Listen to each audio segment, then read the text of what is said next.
Timelord Victorious is the multimedia story which has taken the Doctor Who community by storm. Set during the final days of the 10th Doctor's life as he attempts to destroy death itself. This ends up having a massive universe-shaping consequence, which impacts both his 9th and 8th incarnations. This is the first major media crossover Doctor Who has done since Darksmith all the way back in 2009.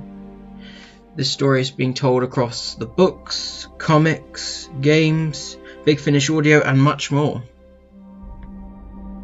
While I'm currently not planning to look at all the elements of this story, I've decided to look at the 4 audio dramas by Big Finish starring Paul McGann as the 8th Doctor. I'm interested to see how these releases act without the context of the main story, and if it serves as a good standalone mini-series. First up, we have He Kills Me Not by Carrie Thompson. This story sees a companionless 8th Doctor attempt to visit the beautiful ocean planet Athana, only to find it's now a barren desert, and apparently always has been. The Doctor is soon caught up within a hostage situation / attempted assassination, as Brian, the Ood assassin, is sent to recover an alien princess and kill her lover at the request of her father. The previous 8th Doctor series, such as Dark Eyes and Doom Coalition, Timelord Victorious is a series of separate stories which are all connected by a specific narrative. In the case of this release, it continues the tradition of the first story being the most self-contained and having the least amount of references to the overarching story. As always, Paul McGann does an excellent job as the Doctor. It's amazing to see that even after 20 years, he still has as much energy for the role as he did back in 2001. Right, old girl, let's try this again, shall we?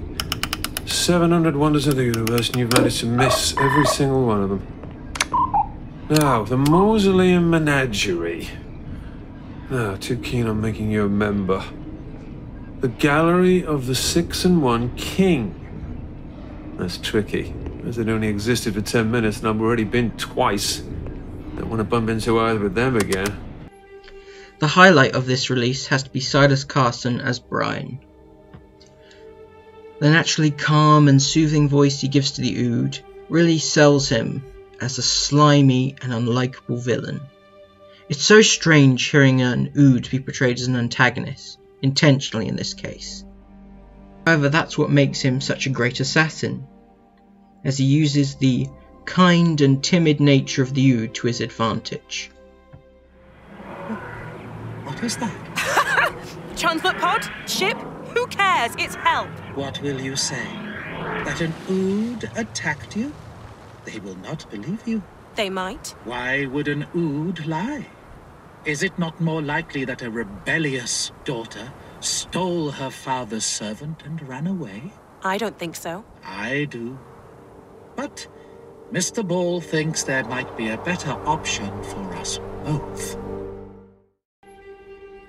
There are quite a few scenes in this where he's really uncomfortable to listen to, as he manipulates his way into making sure that he's always with the character Felicity and never allows her a moment alone in order to escape.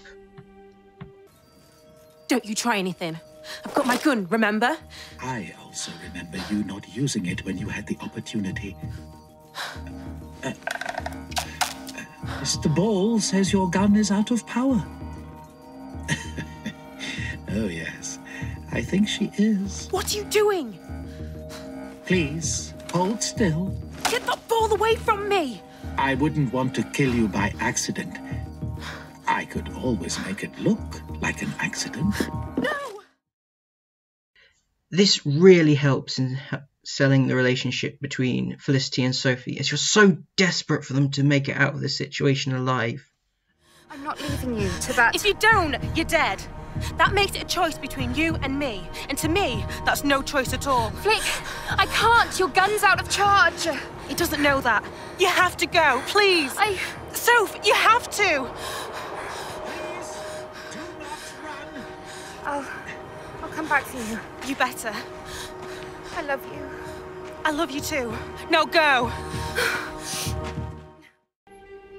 As well as the characters already mentioned, we also meet a handful of the residents of the local western-themed town on Athana. While they serve as a good, likeable secondary cast, they don't really bring much to the story and aren't given much time to develop. Morning. Morning, Sheriff. What can I get you? Just a water, thanks. Sure I can't tempt you to something stronger? Not while I'm on duty. I can't recall a time when you ain't said you're on duty. So you'll always know what I'm drinking. Yeah. Water. Coming right up. While there are a few loose threads and unanswered questions in this audio, I imagine they'll either be resolved in future installments or are references to the overarching story with the 10th Doctor. Ultimately, the main focus of this particular release's plot is trying to stop Brian and rescuing Felicity and Sophie, which does come to a satisfying conclusion by the end. Overall, this was a good start to this mini-series, and I'm curious to see where it goes. It'll be interesting to see if my thoughts on this individual story changes once I've heard all the releases. Thank you all for watching. Be sure to like and subscribe for more content similar to this in the future, and I'll see you next time for The Enemy of My Enemy.